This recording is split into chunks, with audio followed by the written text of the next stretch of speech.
Hello, I am Alicia Garcia, Deputy Director of REL Midwest. Thank you for joining us today. REL Midwest is part of a network of 10 regional educational laboratories funded by the U.S. Department of Education's Institute of Education Sciences. We serve a 7-state region of Illinois, Indiana, Iowa, Michigan, Minnesota, Ohio, and Wisconsin. REL Midwest is administered by the American Institutes for Research.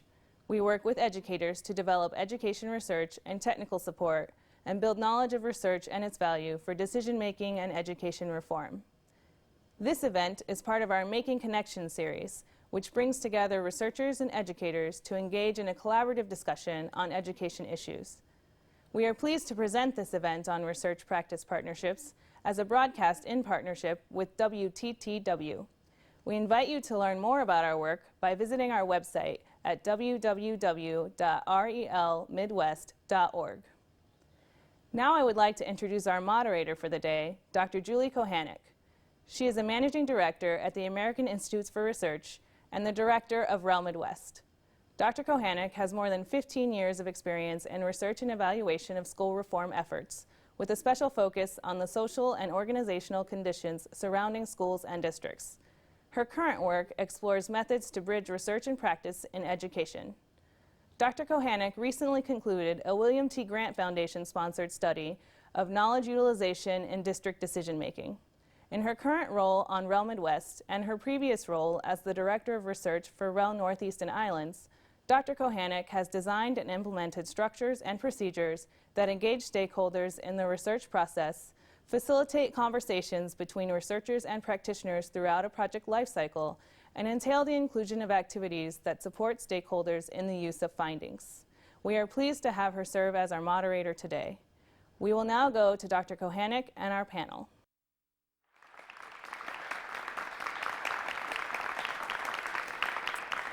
Thanks, Alicia.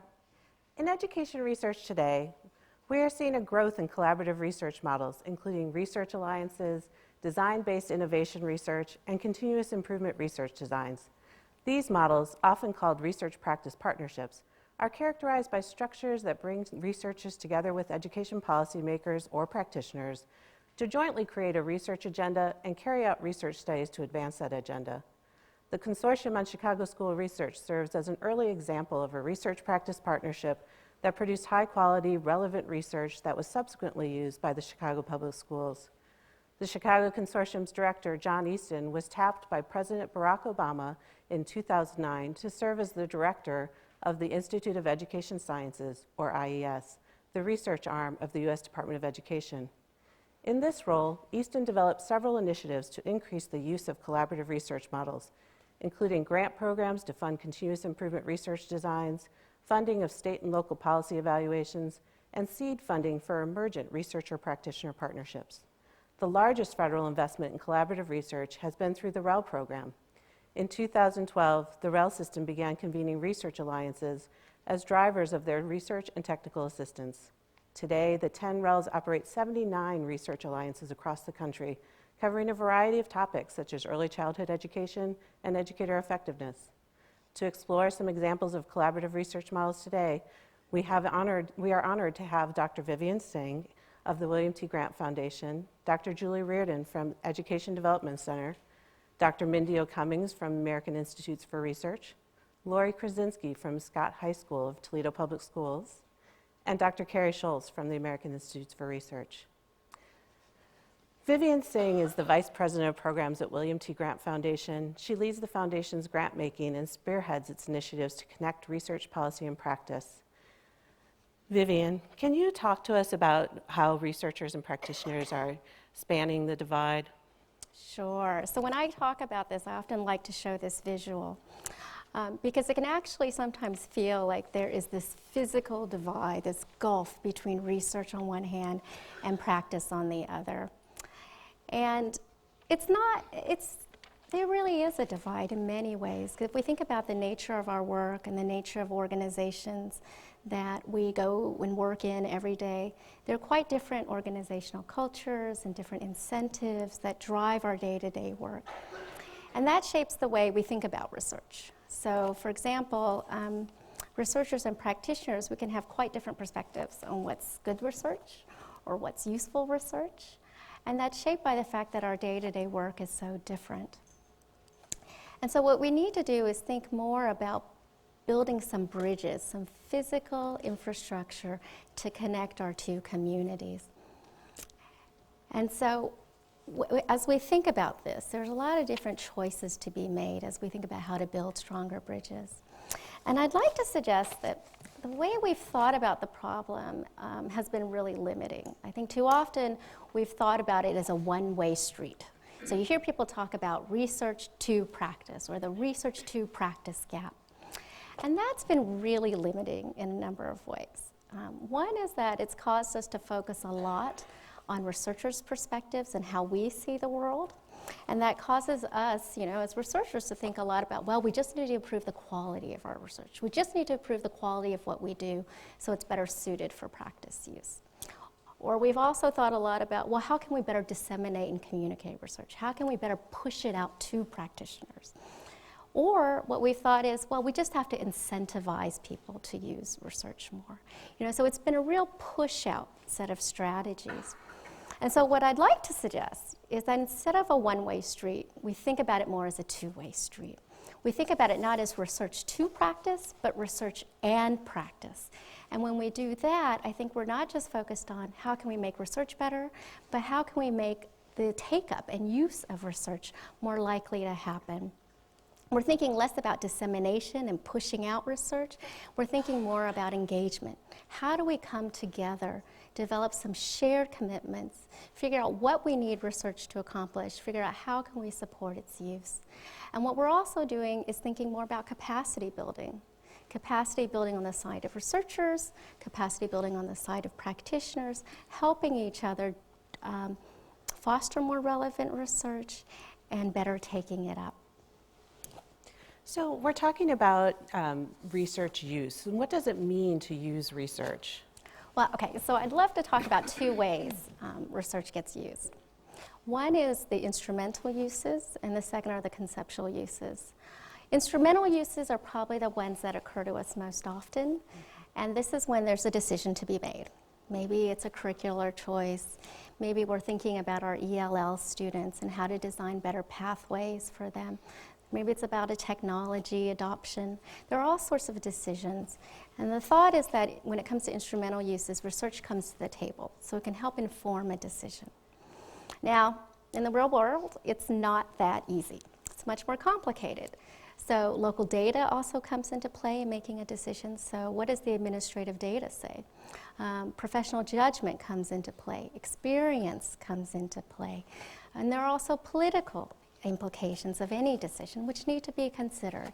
And values, the values of a community, also need to come into play in these decisions. And then very importantly, all of these decisions are really about the kids that we're trying to serve and to promote their learning. And we're thinking about the teachers who are working every day to try to support their learning. So all of this stuff has to come together in order for us to make the most informed decisions. So research can be an important piece of that, but it's one piece of a much more complicated picture. But that's the decision part, the instrumental uses. If we think about it, if we just hang on that one point for a while, even when it comes to the use of research in decision making, it's not just an isolated decision. It's not like, oh, there is that one moment when research comes into play. Often there's a channel of decision making. There's a series of decisions. And so we need to think in smart ways about how research can come into play as people are thinking through an issue and problem solving. When can research come in and be useful? So that's the instrumental uses of research. On the other side, we also have conceptual uses of research. And it's really important not to lose sight of those conceptual uses, because research can also just inform ideas. And an idea is important. Ideas are how we understand the nature of problems. They come into play in terms of understanding how we frame what the issues are. They influence what we see as the range of possibilities in terms of potential solutions. And so it's important to keep the conceptual uses of research, its enlightenment function, at the foreground as we think about research practice partnerships too. Thanks, Vivian. So let's talk about some examples of how this theory is playing out in practice with the REL system. We have with us Julie Reardon, the Director of Research for REL Northeastern Islands. It's also called RELNI. Julie oversees the research alliances between researchers and practitioners, sharing specific education concerns. Julie, how exactly does RELNI build two-way streets between researchers and practitioners? Well, Julie, what we've learned is that it's not an exact science, that it's an ongoing process that's influenced by the complex environment in which researchers and practitioners are working.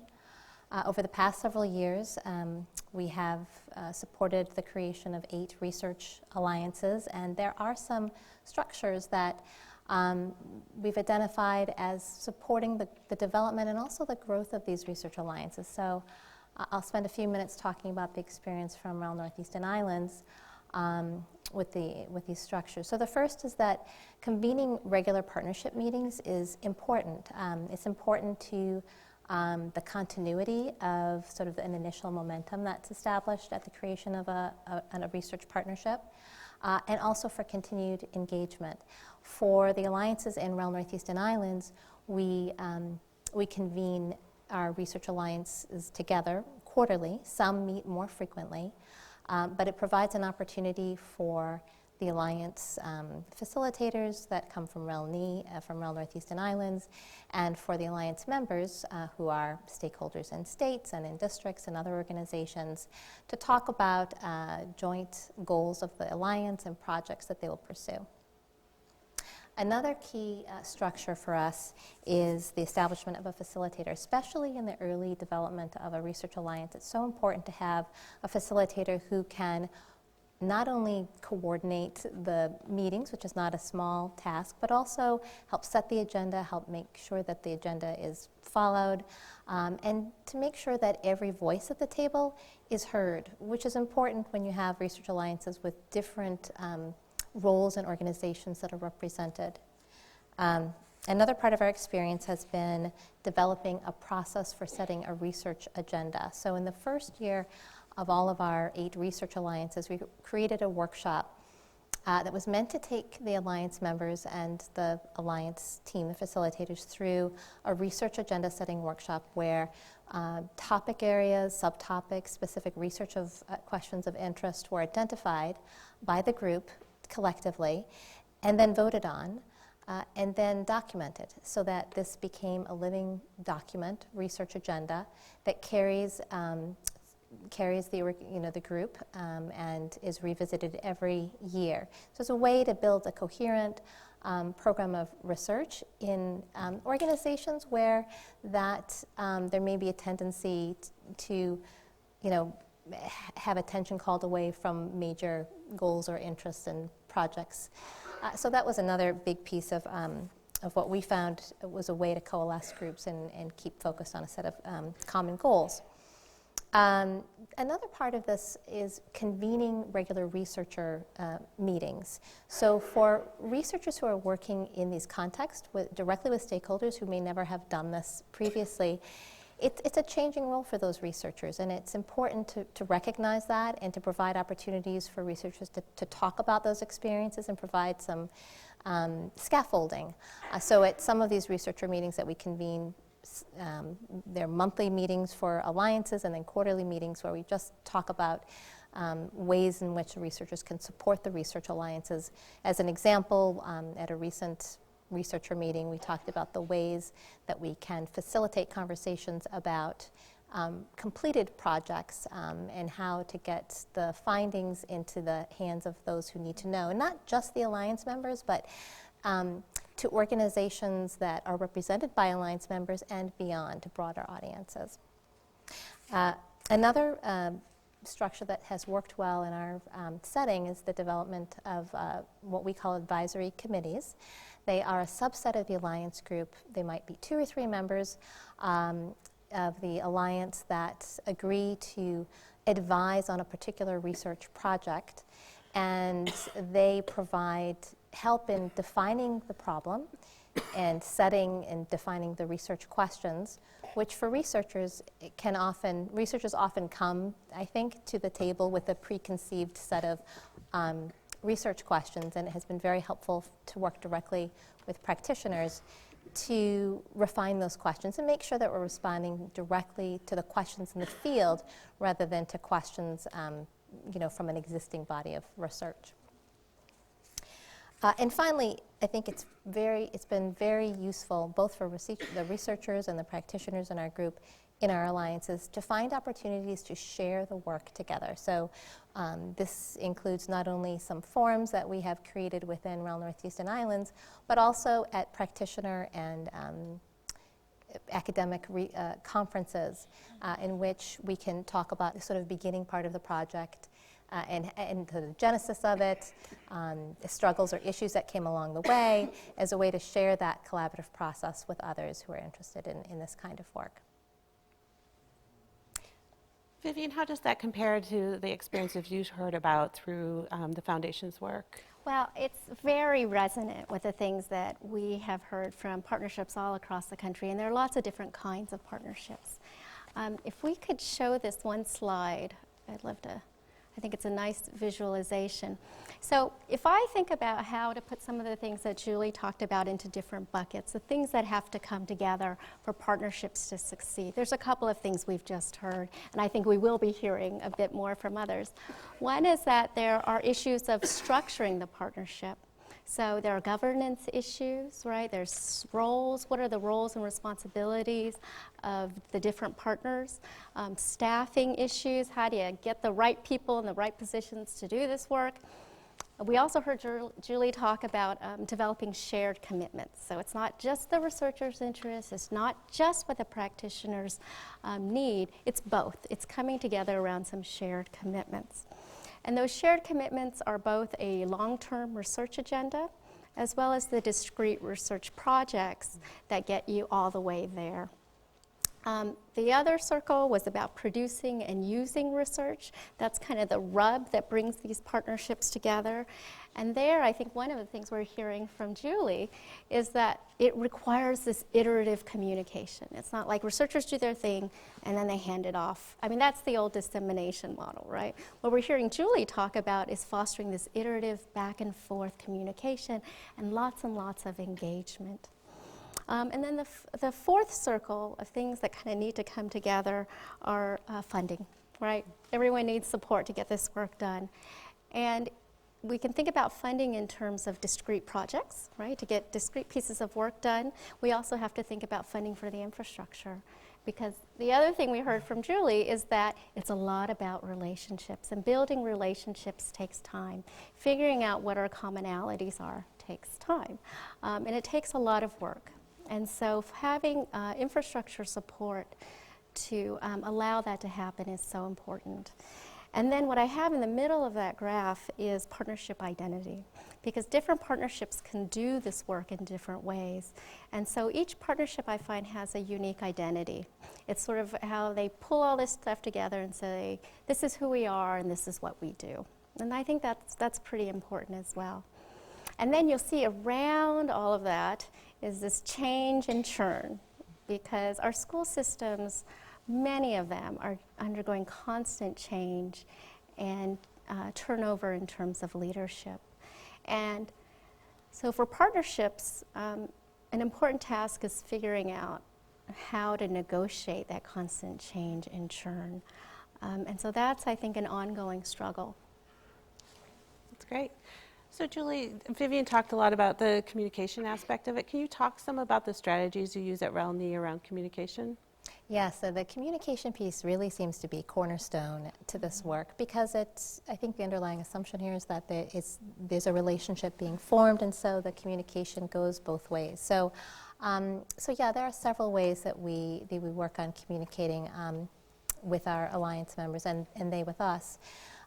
The first, I think, is communicating about the realistic expectations of roles and responsibilities. So at the outset of these 8 research alliances that we're working with, we talked with our alliance members about really what our expectations were about how often we would meet, how long the meetings would be, what we would cover at the meetings, and what we together as a group decided sort of the roles and responsibilities would be for setting the agenda, and again developing that early research agenda that set the program of research for the longer term.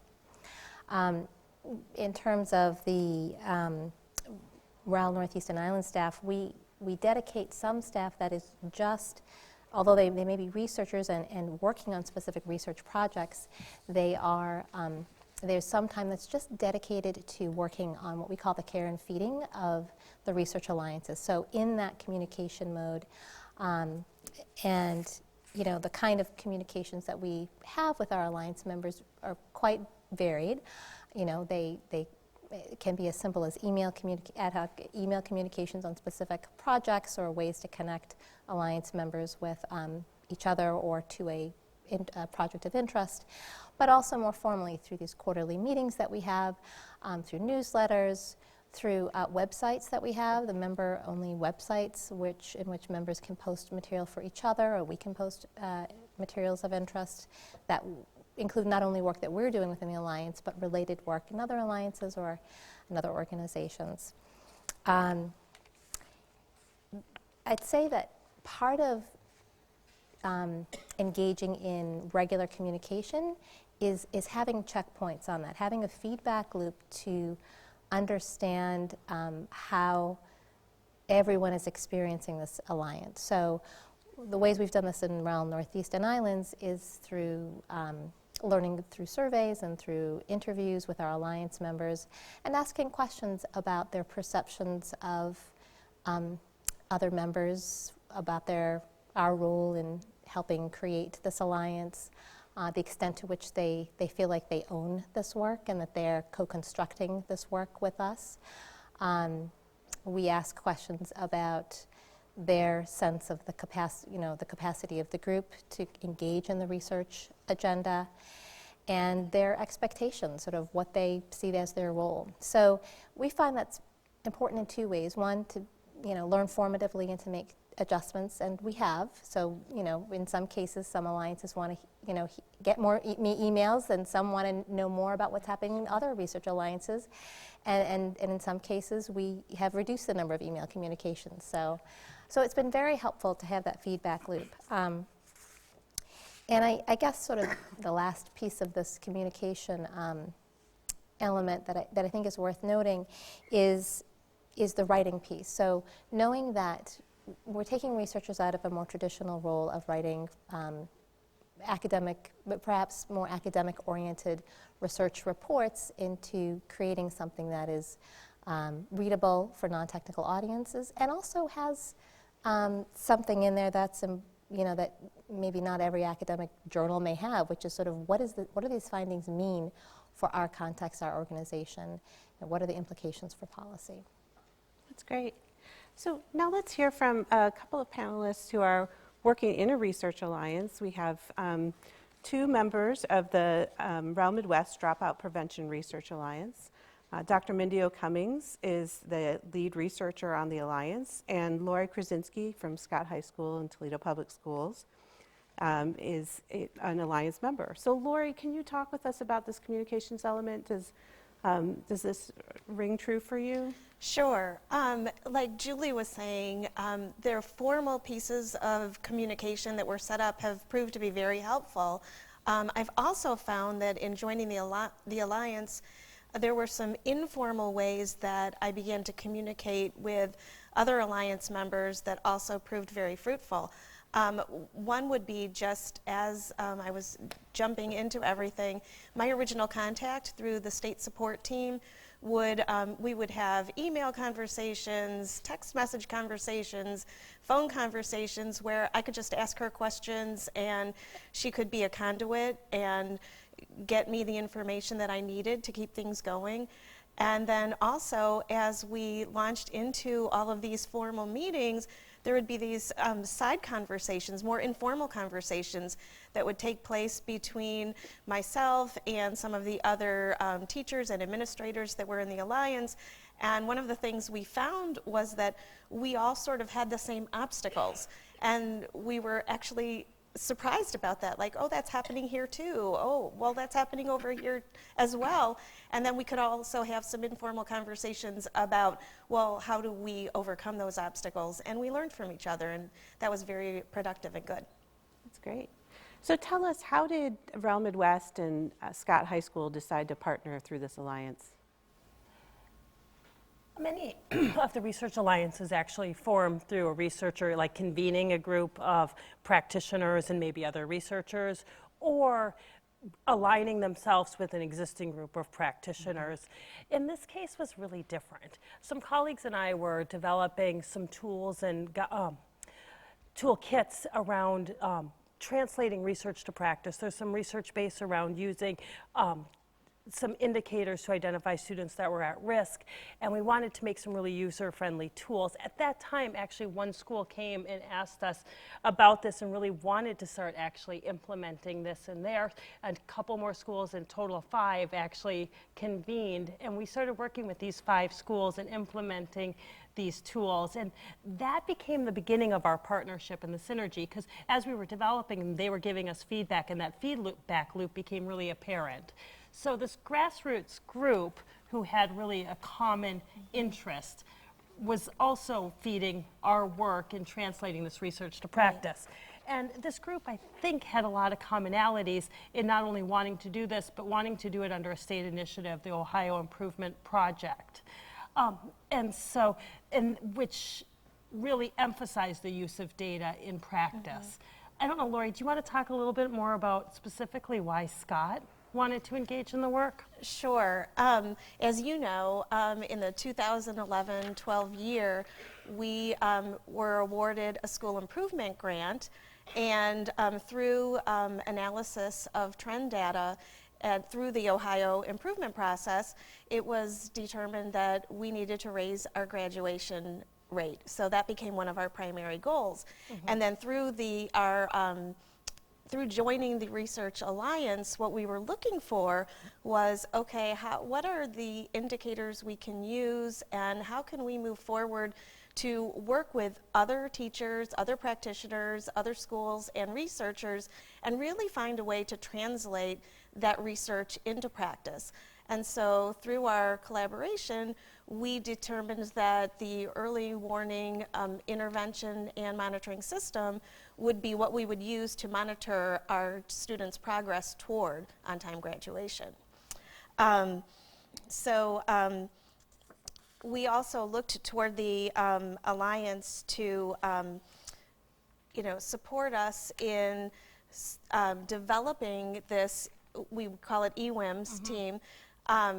And as we got into our work and we analyzed our first quarter data, we saw that 96 out of 130 students were actually flagged for being off task for on-time graduation. And it was just a daunting task as we sat there thinking, how are we going to provide support to almost our entire freshman class? And so as we got further into the work, we began to look at the thresholds, those research-based thresholds that we were using. And one of them was, okay, if you miss more than 10% of school, then you're flagged as being off task for graduating on time. And then we started noticing in our analysis of the data that for some of those kids, out of 43 some days, that was 5 or 6 days, even 4 days, that would put them over that mark. And then we looked at the data a little deeper, and we saw that for some of those kids, it was the first 5 days of school or the first 6 days of school. And some of our kids don't show up till school has already gotten started. And for some of those kids, if that's a different data point than missing 10% throughout the first quarter at different times. If they missed the first 5 days and then continued to come and get the education they needed, they weren't at the same risk. And so we started as a team to really, as you know, question the thresholds. And even though we knew they were research-based, we thought, well, what's this all about for us? And yeah, and I think our first reaction could have been easily, and maybe was a little bit, to say, you know, defend the research. This is really great seminal research. It's been not only validated in the initial district in Chicago Public Schools, but has been replicated and revalidated in a lot of settings. But we heard you, and a lot of those validation studies have been done in large urban cities that didn't look a lot like yours, or even the other schools, maybe even more different than the other schools that were in our alliance. And given your guys' kind of pushback, we did and do a validation study together, revalidating those indicators, and our findings have been really interesting. I'm looking forward to learning about those findings. Another thing our team began to question was the supports that we were implementing. You know, what was the effectiveness of those interventions? And at a certain point, we only knew what we knew based on our own knowledge base, based on our own experiences.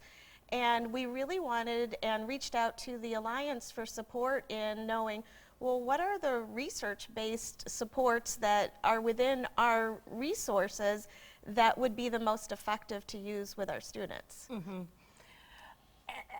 And given that, I mean, it's been really kind of fun. And we jumped on that, obviously. As researchers, we were really excited. You want to know how effective this is? This is what we do. We test efficacy. And so based off of those conversations, we collaboratively have developed a randomized control trial to look at the efficacy of an early warning system. I think it's been a really kind of fun process in going through that, and some of what's been contributed has spurred us into action. Some of it has also kind of muddied the waters, because you guys have really given us a really local perspective that we've been able to integrate into that. So can you talk a little bit about how these alliances benefit researchers as well as practitioners? Definitely. I can start out if you want.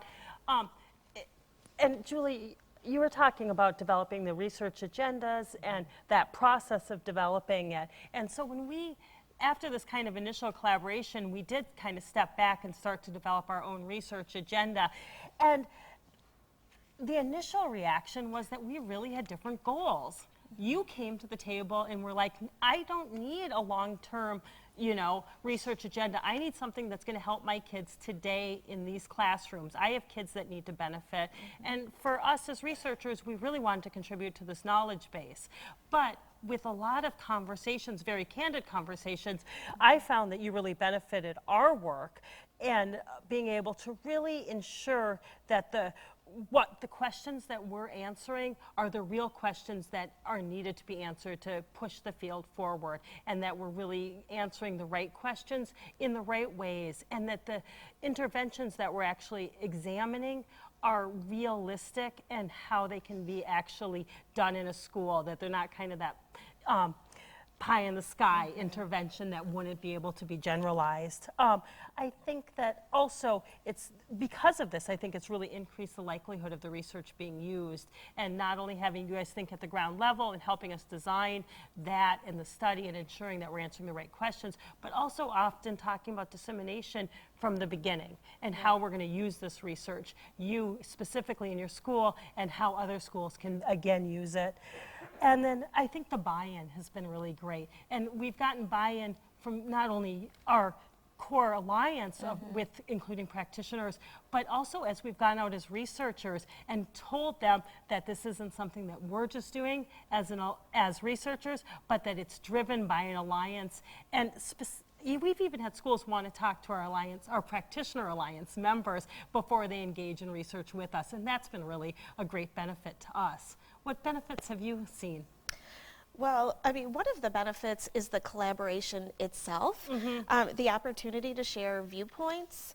As a practitioner in the field, I see students every day. I see that the dropout prevention work that we're doing is really having an impact. But for me, like you mentioned, it seems like it's going at an excruciatingly slow pace. I know the students, I know their stories from their own mouths, and it does make me feel very impatient. And when I go back and I share what I'm learning in the Alliance with the other teachers on my team, they're also very impatient. Well, what's that going to make a difference down the road? But we need something now. I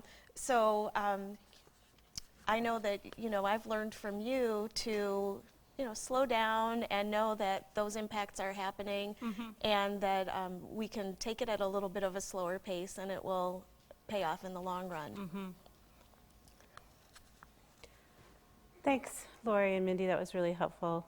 So some of our audience members come from private organizations, foundations, and other groups that fall outside of the researcher practitioner framework. Carrie Scholes directs a project funded by the Gates Foundation to study and support a district's continuous improvement process that's focused on improving teacher effectiveness. Carrie, could you tell us a bit about this partnership? Sure. Our partnership is set up to create and sustain a continuous improvement process within a school district, specifically Long Beach Unified School District. And the continuous improvement process is really designed to support teacher effectiveness. And rather than push research into the school system down that one-way street that Vivian was mentioning earlier, our work is really built on the premise that the teachers within the district already are oftentimes using effective practices. They just don't know which ones are actually effective. And so our work is designed to set up teachers to fine-tune how they think about their work, their practices, how they track them, measure them, and look for associated results in terms of student outcomes. And this continuous improvement process is tricky. First of all, teachers oftentimes haven't been trained on how to do this work, and neither have researchers all that well. So fortunately, we have a lot of great partners in the work, and so in addition to Long Beach Unified School District, we work with Insight Education Group and the Plexus Institute, and their role is really to support the district in creating a culture where teachers feel safe admitting they don't have all the answers, they feel safe examining the practices that are working as well as those that aren't, and they don't feel like they're being evaluated. It's really an opportunity to grow as professionals. And where our work comes along through the American Institutes for Research is that we help co-design really the measures that teachers can use day to day to track their practices and look at student outcomes so that they don't have to wait quarterly to find out what happened 6 weeks ago, whether or not that actually worked or not. So that's really our project in a nutshell, the partnership. That's great. So can you talk about how this collaboration benefits the stakeholders? Sure. So I think about the benefits really in 3 different ways that really map onto the school system itself. So if we think about the district, Long Beach Unified, they're really thinking differently about how they support teacher growth. They're building processes and tools so that not only within the 6 schools that we're originally working with through our partnership might they benefit, but also as they look to scale this work up through other schools, how they might make this sustainable and safe for all teachers who want to try this out. The second level of benefit, I think, is at the teacher level. So they have an opportunity to collaborate with one another like they've never had before. And that has been so rewarding for them, not only within their own content area, but across content areas. And so that in addition to that collaboration, they're going even deeper, thinking about their practices and how they measure it. And so that's been really a learning curve for them, but something that they've found to be quite rewarding. And finally, the most important, why we're all here, at the student level, we're working hard. It's a newer partnership, so we don't have any strong results to share yet, but I look forward to hopefully sharing with them soon. That's great. So Vivian, the foundation has developed some resources for researchers, practitioners, and other education stakeholders that are engaged in these kind of collaborations. Can you talk about that? Sure, I'd love to. I think we also have a screenshot of it. So the foundation's just created this web resource. It's available to anyone who's interested in learning more about partnerships. So it might be a district, administrator or a school leader who's thinking, this is kind of interesting. I'd like to figure out how to develop a collaboration. It could be a researcher who has always wanted their work to be more useful but isn't quite sure how to make it happen. And so the website is there for anyone who wants to look at it. It's www.wtgrantfoundation.org/RPP. That's great. And I've seen them. They're really helpful materials, great resources. So now we have some time for some audience questions, and I've gotten some of them handed up to me. So let's start with the first one. What ideas do you have for obtaining long-term funding for research practice partnerships? I don't know, Vivian, do you want to take that one? Oh, sure, I'd love to take that question. Well, as you can imagine, it's a question people often ask, and it's a hard one. It's not one where there's an easy answer. Our current thinking is that it probably requires a diversification of funding sources. So it could be the kind of typical research grants that people are used to getting to fund discrete studies. But to fund the infrastructure support, I think that's the biggest challenge. And one thought is that local foundations can play a really critical role here. So it's those funders who are really invested in their local school systems, and they want to harness research to help the systems get better.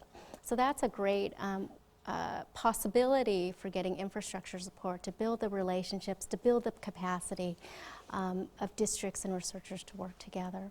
And then you could think more broadly about other sources. There might be some public sources of money that the school district can also apply for, so it can engage with parents or with communities to figure out, well, now we have the research, what should we do with it? So it's probably a diversification of funding sources that can help support the various aspects of the work. That's great. So the next question, what advice would you give to researchers for communicating with practitioners about which questions to tackle? That's a good one. I'll take it and you can chime in. I think as researchers, we often are trained to be the expert on a particular topic. And having that viewpoint when you go into a research practice partnership is really the wrong one to have. And oftentimes the best way to find out what research questions to answer is to not talk as a researcher and rather just listen to what the practitioners are saying.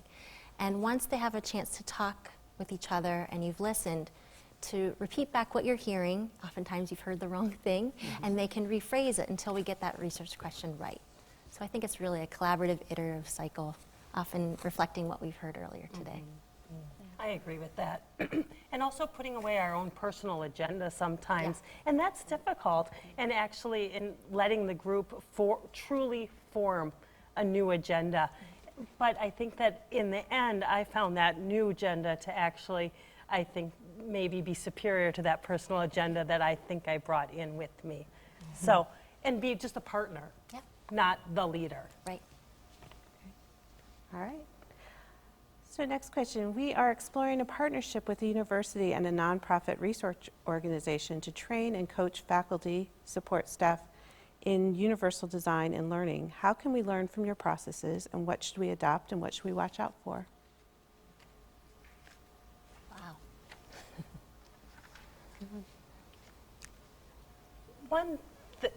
One thing, and probably the biggest lesson I have going forward, is really dedicating time. These take time. It takes a lot of time to really get to know all of the partners, actually express kind of not only what we need out of the partnership, but what we really want out of the partnership, what we're willing to give, what we're not willing to give. And building that rapport and building that understanding, I think, has really benefited our partnership. And so I think that's one lesson learned that I would put forward.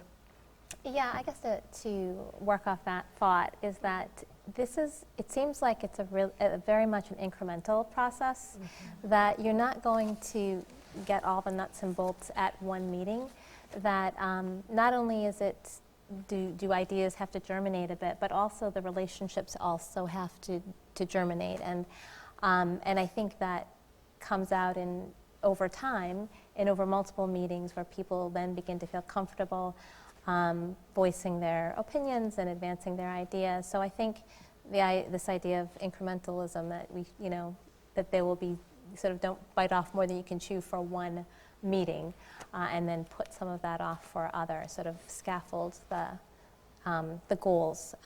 And then just the other thing I've been thinking about, sort of to build up what you said, Carrie and Mindy and others, that it's important, I think, not to come with any preconceived ideas. I think as researchers, I mean, as a researcher myself, having that inclination to build on an existing body of work or an existing literature, because that's where you have empirical evidence. But really, the questions that come out of these partnerships are cutting edge. I think you're sort of pushing the field to new, to new questions which don't have two things. They cannot always easily be translated into a very easy to research question, and they often don't have the data ready to support it. So I guess those are my two thoughts on that.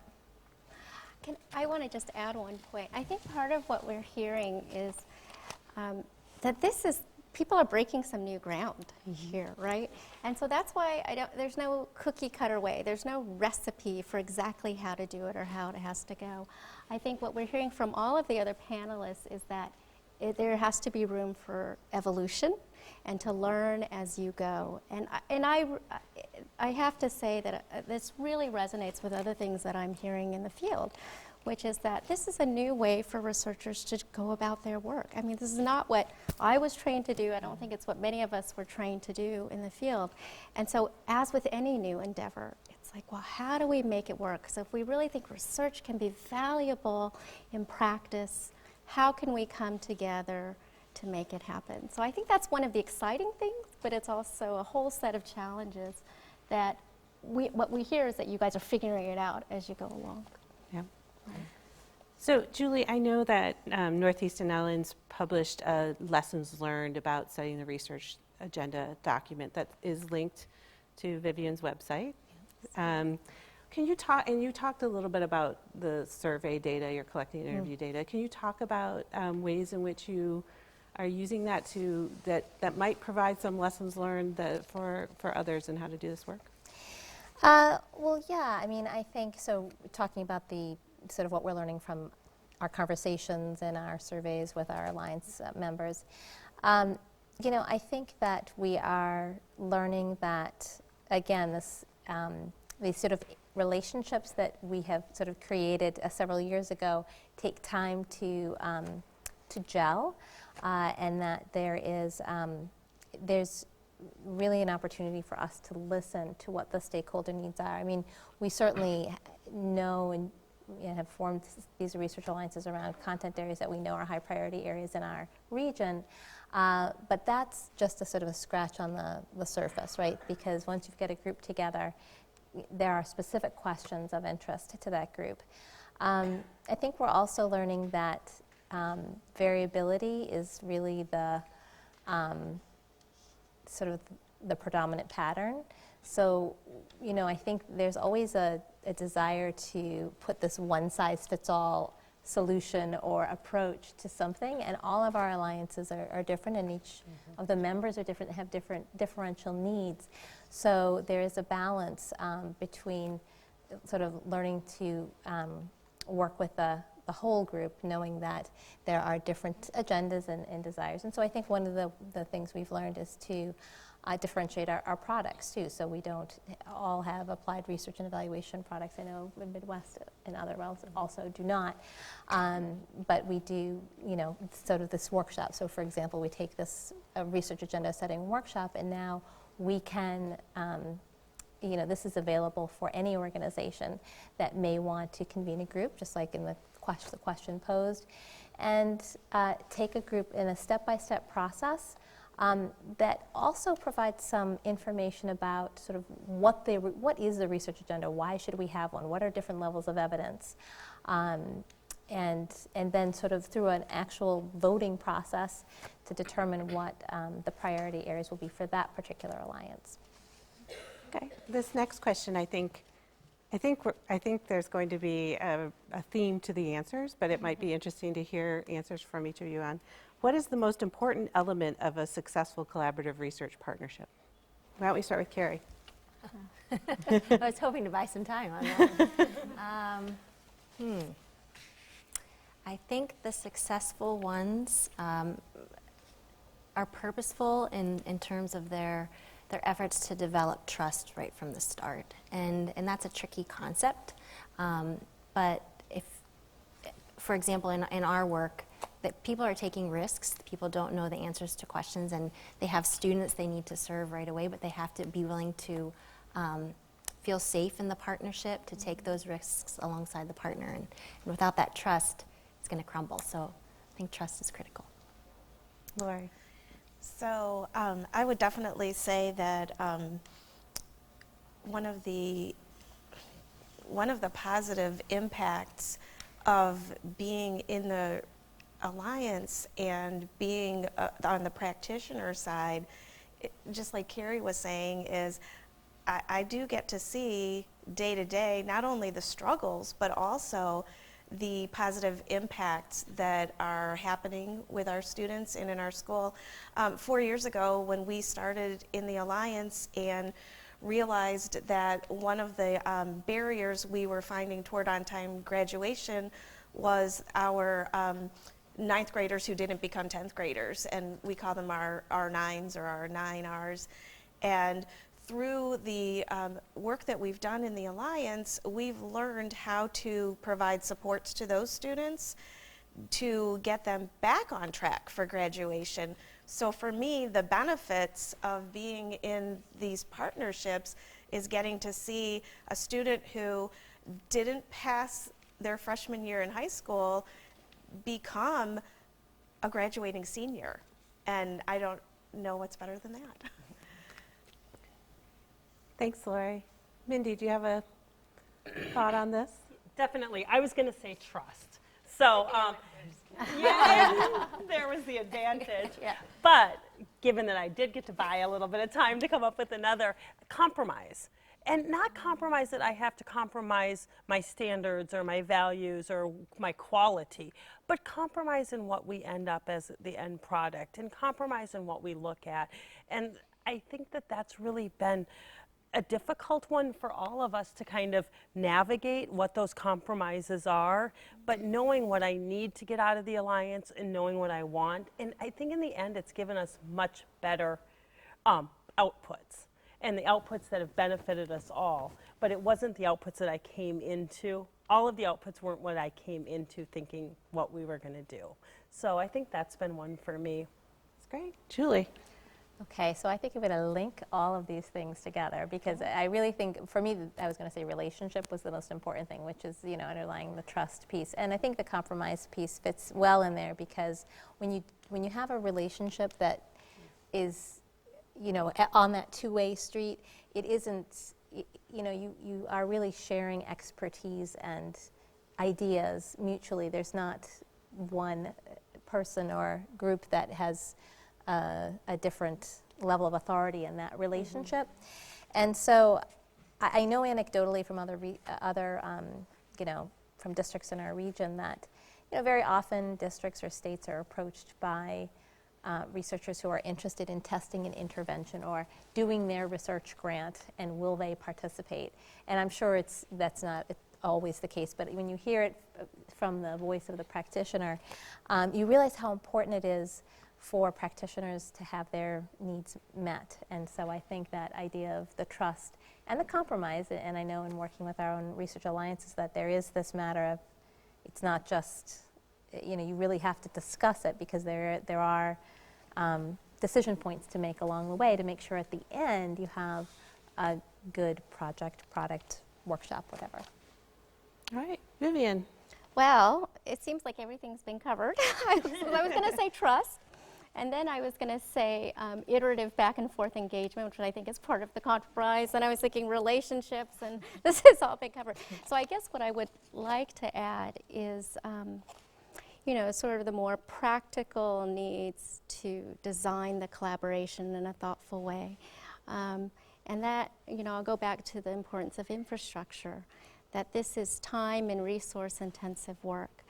And so it has to be supported and nurtured, because if there isn't the support, literally the funding support to make it happen, people will be pulled back into the things that they are supported to do. So if we want researchers and practitioners to engage in some new ways, then we have to be able to support that work to occur. So. Right, so if trust is so important, relationships are so important, then how do we get the skill set built up among researchers to get there? We have just a little bit of time. I don't know if anybody wants to add to that. We should do it. We should.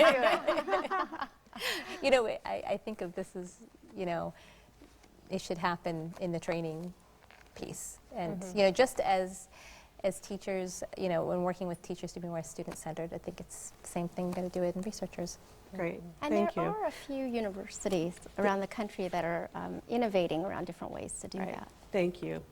Well, thank you all for coming tonight and joining us in this discussion. Thank you to the audience here. Now let's take it back to Alicia. Thank you for your participation in today's event. Research practice partnerships offer both researchers and practitioners an opportunity to develop mutually beneficial relationships that are valuable to improving academic outcomes for students. Research practice partnerships are integral to the work underway in the Regional Educational Laboratory Program and other initiatives such as those discussed by today's panel. Please visit the REL Midwest website for additional information about our research alliances, our work, and to view the archive of this event, including resources mentioned